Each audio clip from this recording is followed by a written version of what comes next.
વડોદરામાં વરસાદે વિરામ લીધો છે, પરંતુ અલગ અલગ રસ્તાઓ પરથી ખાડાનું સામ્રાજ્ય સામે આવી રહ્યું છે। એમાં પણ વાત કરીએ ડભોઈ રોડની, તો ગણાય નહીં તેટલા ખાડાઓ પડ્યા છે અને જેને લઈને રાહદારીઓને ભારે હાલાકીનો સામનો કરવો પડી રહ્યો છે।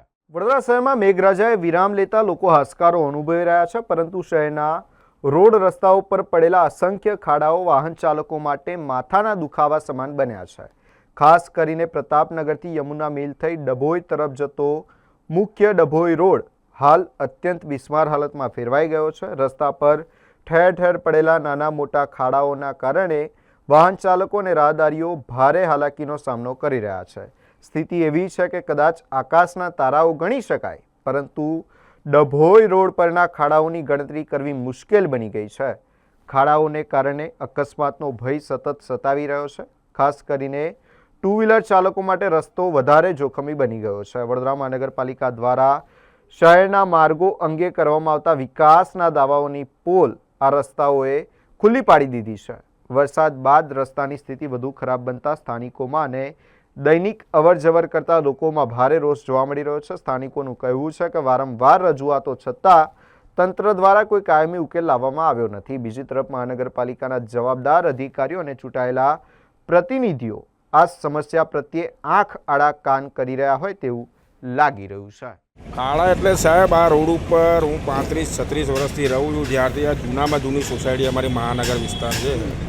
આ રોડનો કોઈ દિવસ જિંદગીમાં આવું આવું ચાલ્યા કરે છે। ગમે ત્યારે ખાડા ખોદી નાખે, ગમે ત્યારે તમે પ્રતાપનગરથી સોમા તલાવ વચ્ચે જેટલી બી ગટરની ચેમ્બર આવે છે ને એ રાત્રે હારી હશે ને સવારે ઊંચી નીચી હોય, એટલે તકલીફ અમારા રોડ ઉપર એટલી છે ને અમારા જીવન ભારે થઈ ગયું। અમારા છોકરા જેની સ્કૂલમાં ભણવા જાય, આ મોટા મોટા વાહનો, ઇન્ડસ્ટ્રીઝ એરિયા એટલું આખી, અને એક રસ્તાનો નિકાલ તો જિંદગીમાં નહીં આવતો અમારા વિસ્તારનો।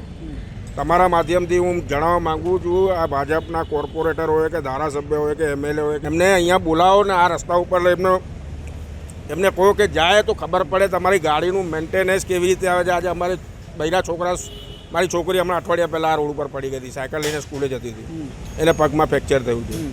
આ તમારા થકી કહેવા માગું છું કે આ રોડનો ફટાફટ નિકાલ આવો। આ હમણાં 8-9 મહિના આ રસ્તો બંધ હતો, શી ખબર શું નાખ્યું ખબર જ નહીં પડતી। એના પછી જે આ છે એમને રહેવાય દીધું, જતા રહ્યા। હવે આવું કેટલા દિવસ અમારે સહન કરવાનું? અમે ટેક્સ નહીં ભરતા, રોડ ટેક્સ ભરીએ, પાણીનો ટેક્સ ભરીએ, ફલાણાનો ટેક્સ આવે, કેટલા તો ટેક્સ ભરીએ છીએ અમે જેટલો ધંધો કમાતા નહીં એટલા તો ટેક્સ ભરીએ છીએ, તોય સરકાર આ શું છે? આ બધું શું છે? શું નામ કહો? હરીશભાઈ। ડભોઈ રોડ ઉપર મહાનગર સોસાયટી લઈને પ્રતાપનગર લગીનની અંદર એટલા બધા ખાડા છે, અને 1.5 વર્ષથી આ લોકો ખોદકામ કરે છે ને બંધ કરે છે ને ચાલુ કરે છે, ને એટલા બધા ખાડા પડી ગયા છે। મોટરસાઇકલ, સાયકલ કે ચાલતા માણસને જવું આવવું એટલી તકલીફ પડે છે।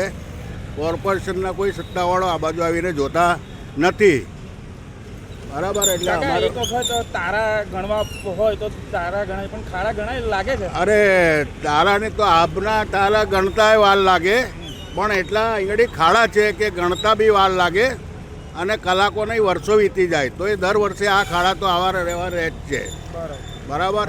એટલે વહેલી તકે આનું કોઈ નિરાકરણ લાવે, કોર્પોરેશનની અંદર બેઠેલા અધિકારીઓ આવીને જોવે સ્થળ સ્થિતિ, અને ચાલતા કે બાઇક લઈને નીકળે તો ખબર પડે કે કેવા ખાડા છે અને કેવી રીતે લોકો આવે છે જાય છે। તમારી ઉંમર લગભગ 60 પ્લસ, 70 વર્ષની, હા 70 વર્ષની ઉંમર થઈ, કમરનો દુખાવો થાય, પગવાળની તકલીફ થાય, અને અવારનવાર આ રસ્તા પર અમારા દિવસમાં 10 વખત જવા આવવાનું થાય, સિટીમાં આવવા જવાનું થાય છે। તો આ રસ્તાને જોઈને અમને લોકોને ત્રાસ થઈ જાય છે કે હવે શું કરવું, કોને કહેવું? શું નામ કાકા તમારું? મારું નામ જગદીશભાઈ। આપણે ગણવા બેસીને તો ગણાય એમ છે જ નહીં। જ્યારે વરસાદ આવે ચાલે કામ ચાલુ થાય, બાકી બધું બંધ જ પડ્યું હોય। આજે ખાડા ગણો તમે ગણાય એમ છે? મને એક શબ્દ કહો, ખાડા ગણાય એમ છે? કેટલા ખાડા છે? કમરનો બી દુખાવો થાય? અરે વાત જ મૂકી દો, અત્યારે જાઉં છો દવાખાને જાવ રહો, એના માટે જાવ રહો। તંત્રએ કાળજી લેવી? અરે કાળજી પહેલી લેવી પડે ને, આમ જુઓ રસ્તા સામે નજર દેખાય છે, માણસોને બધાને દેખાય છે કે કેવો રસ્તો છે એ। આ હું એક જ જોઉં છું, ખાડા મને બતાવો કેટલા ખાડા છે, ગણાય એમ છે નહીં। એક બે તો આપણે સમજી શકીએ કે એક છે કે બે છે, આ હજારો સંખ્યામાં ખાડા છે।